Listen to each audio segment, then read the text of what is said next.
Hello, who are you and where are you from? This is Charlie from Naples, Florida, but only been there 2 years. Moved there from Hawaii. All right. Not Maui. No, fortunately not Maui. We lived in Oahu, city and county of Honolulu, and but we spent a lot of time on Maui and right around Lahaina, so we're pretty familiar with that area. And now you live in Naples, and we're in Sanibel or Captiva now. We're on Sanibel Island here now, yeah. Right. And so what do you do? Oh, I'm retired. And what did you do? I was a lawyer. All right. And so, has the climate changed much since you were a kid? Well, I lived in the Midwest as a kid. The last 20 years, I would say, living in Hawaii, and now just 2 years here in Naples or in southern Florida, I would say I have not noticed much change in the climate. Very good. And then what about on an everyday basis? Let's say on a scale of 1 to 10, 10 being the most concerned, where would you put yourself on that scale? Probably midway, about a 5.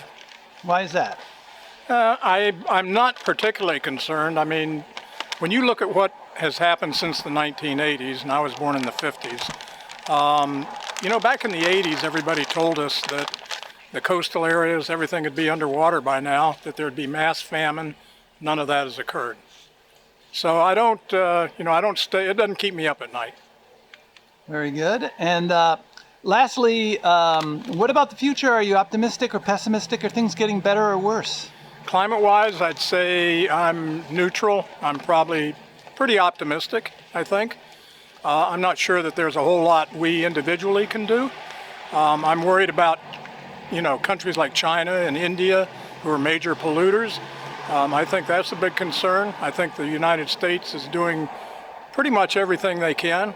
I think the big push towards electric vehicles is a huge mistake.